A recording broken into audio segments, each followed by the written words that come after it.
Welcome to my YouTube channel.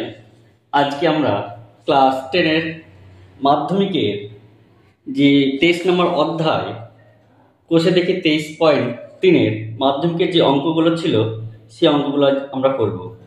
এর আগে আমরা 7-এর 6-এর 4-4 দাগের এর আগে আমরা 6 দাগের পর্যন্ত অঙ্কগুলো আমরা করেছিলাম। আজকে আমরা 7 এবং 8 এই অঙ্কগুলো করব, যেগুলো মাধ্যমিকের জন্য খুব ইম্পর্টেন্ট এবং এই অঙ্কগুলো কিন্তু মাধ্যমিকে এসেই থাকে। তো এই চ্যানেলে যারা নতুন তারা অবশ্যই এই চ্যানেলটিকে সাবস্ক্রাইব করবে, এবং যারা এই চ্যানেলে আগে থেকে আছো তারা ভিডিওটি লাইক এবং শেয়ার করবে, যাতে এই ভিডিও সবার কাছে পৌঁছায় এবং যারা মাধ্যমিক ক্যান্ডিডেট তাদের যাতে কিছুটা না হলেও উপকার হয়।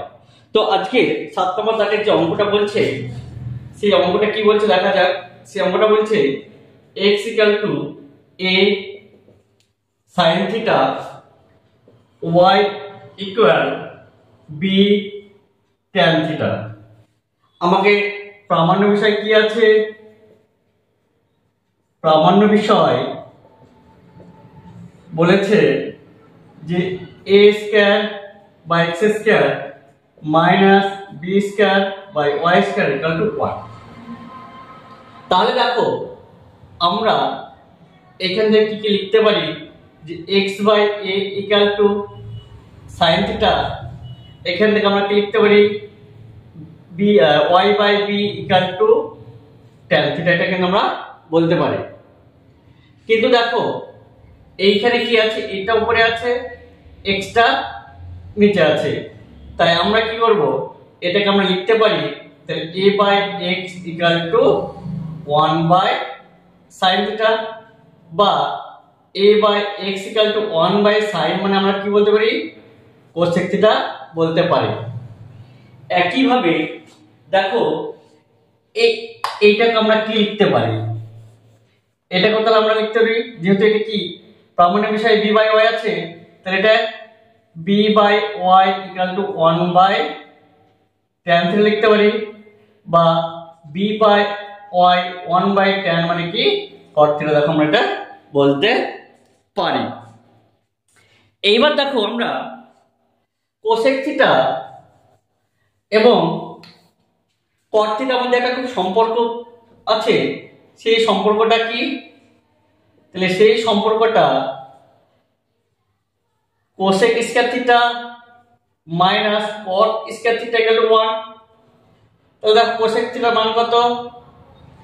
a/x² আছে, তাই স্কয়ার দিলাম, মাইনাস cot θ মান কত? b/y, তার স্কয়ার আছে, স্কয়ার দিলে = 1। তাহলে এটা কি লিখতে পারি a² / x² - b² / y² = 1। দেখো এটা আমাদের প্রুফ করতে দিয়েছে এবং এটা আমাদের প্রুফ করতে পারলাম। তাহলে আশা করি এই অঙ্কটা বোঝা গেছে। এই টাইপের অঙ্ক কিন্তু মাধ্যমিকে এসে থাকে, তোমরা এই টাইপের অঙ্ক কিন্তু ভালো করে করে যাবা। তাহলে এর পরের যে দাগের অঙ্কটা, অর্থাৎ 8 নম্বর দাগের অঙ্কটা, সেই অঙ্কটা আমরা করব। তার আগে তোমরা যদি এই অঙ্কটা কোথাও যদি বুঝতে অসুবিধা হয় তাহলে অবশ্যই কিন্তু কমেন্ট বক্সে জানাবো। তারপর নেক্সট অঙ্ক কি বলছে যে sin θ প্লাস sin² θ = 1। প্রামাণ্য বিষয় কি বলছে? প্রামাণ্য বিষয় এখানে বলছে cos² θ প্লাস cos⁴ θ = 1। দেখো এখান থেকে আমরা কি লিখতে পারি sin θ = 1 sin² টাকে এদিকে নিলাম ডান দিকে, তাহলে sin² θ, তাহলে sin θ = cos² θ। দেখো এটা বোঝা গেল কিনা? এবার দেখো LHS কি বলেছে cos² θ প্লাস cos⁴ θ। এই এটা যে যা আছে cos² যা আছে একই রেখে দিলাম। এই দেখো এইটাকে দেখো তো আমরা লিখতে পারি কিনা, তাহলে স্কয়ার, এটাকে 1 নাম্বার দিয়ে দাও। তাহলে cos² θ প্লাস এই দেখো এই cos² θ সমান sin θ বলতে পারি কিনা বলো? তার স্কয়ার আছে, তাহলে এটা কোথা থেকে পেলাম? 1 নং থেকে। তাহলে তাহলে আমরা কি বলতে পারি? cos square theta plus sin square theta equal to 1। দেখো এটা একটা ফর্মুলা, অর্থাৎ sin square theta plus cos square theta equal two কত? 1। তাহলে এই অঙ্কটা বোঝা গেছে। যদি এই ভিডিও বা এই চ্যানেলে যদি এই অঙ্কগুলো বুঝতে পারো তাহলে অবশ্যই কিন্তু কমেন্ট বক্সে জানিও অঙ্কগুলো তোমরা ঠিকঠাক বুঝতে পারছো, আর কোন অধ্যায়ে তোমরা দরকার সেটা আলোচনা করো, বলো, তাহলে সেই অধ্যায়ে আমরা এটার পরে আমরা সেটা শুরু করব।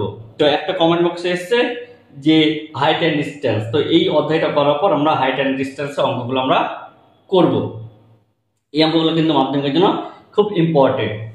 তো এরপরের যে এগুলো নয় যে এমসিকিউ, সেই এমসিকিউ গুলো কিন্তু আমরা কিন্তু করব। তো 9 দাগের যে এমসিকিউ সেখানে কি বলছে দেখা যাক।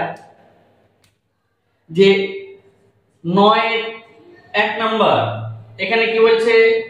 3x সমান সমান cosec alpha 3/x equal to cot alpha। আমার ভ্যালু বের করতে হবে 3 into x square minus 1/x square, এটা আমাদের দেখতে হবে। দেখো আমরা cosec আলফা আর cot আলফার মধ্যে কিন্তু একটা সম্পর্ক জানি, সেই সম্পর্কটা কি? তাহলে আমরা জানি cosec square alpha minus cot square alpha equal to 1। এবার দেখো মানটা আমরা বসিয়ে দেব।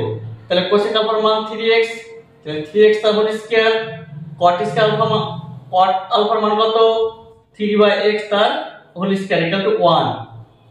তাহলে এটা কত? 9x square minus 9/x square equal to 1।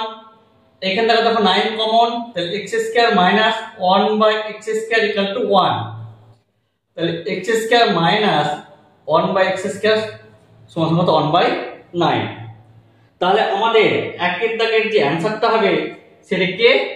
D number যে অপশনটা আছে, তাহলে সেই অপশনটা কিন্তু আমাদের এখানে অ্যানসার হয়ে যাবে। তো আশা করি এই অঙ্কগুলো বোঝা গেছে। এই এমসিকিউ এবং শূন্যস্থান বা 2 নম্বর অঙ্ক এইখান থেকে কিন্তু একটা আসার চান্স খুবই আছে। তাহলে এবার আমরা দেখো 2 নম্বর অঙ্কটা। 2 নম্বর অঙ্কটা কি বলছে? এইখানে 2 নম্বর অঙ্কটা বলছে 9 দাগের 2 নম্বর 2x equal to sec a 2/x equal 10a। আবার দেখো সেম 1 নম্বর দাগের মতোই কিন্তু অঙ্কটা কার ভ্যালু বের করতে হবে? 2 into x square minus 1/x square। তাহলে দেখো sec a R tan a, sec a R tan এর মধ্যে যে সূত্রটা সেটা কি? যে sec square theta minus tan square theta equal to 1, এটা আমরা সূত্র জানি। তাহলে আমরা লিখতে পারি, তাহলে আমরা জানি sec square a minus tan square a equal to 1। এবার দেখো sec এর মান কত? 2x, তাহলে 2x তার হোল স্কয়ার, এই মানটা কত? 2/x তার হোল স্কয়ার ইকুয়াল টু 1। এখানে একটু লিখে দিতে পারো যে sec a আর tan এর মান বসিয়ে, তাহলে এটা কত? 4x square minus 4/x square equal to 1। এখান থেকে দেখো 4 কমন যাবে, তাহলে x square minus 1/x square equal to 1। তাহলে x square minus 1/x square equal to 1/4।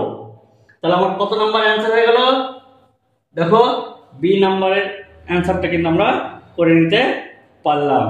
তাহলে আশা করি এই অঙ্কটাও বোঝা গেছে।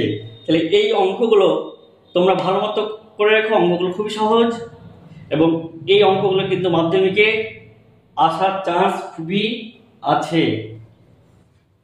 tan alpha plus cot alpha equal to 2। তাহলে আমাদের তার ভ্যালু বের করতে হবে, আমাদের ভ্যালু বের করতে হবে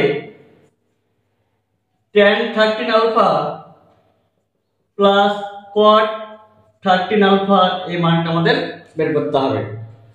তাহলে দেখো এটা আমরা লিখতে পারি tan আলফা প্লাস cot এবং tan একে অপরের কি অনন্য, অর্থাৎ tan theta equal to 1 by কত cot থিটা, এটা আমরা জানি।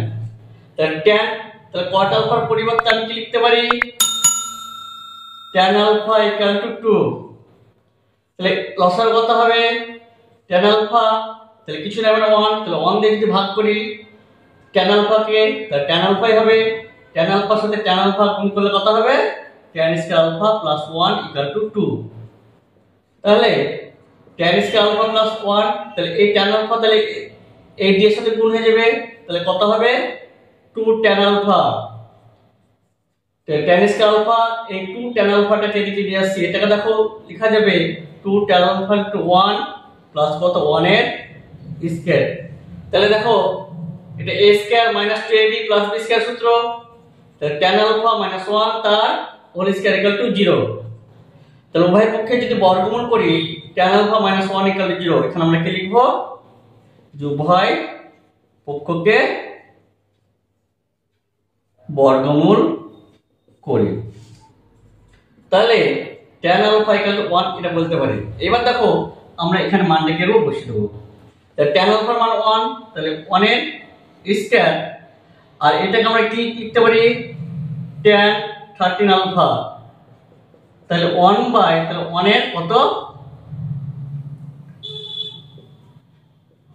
তাহলে 1 এর 13, তাহলে 1 প্লাস 1 ইকুয়াল টু 2। তাহলে এই आंसरটাও দেখো আমরা পেয়ে গেলাম।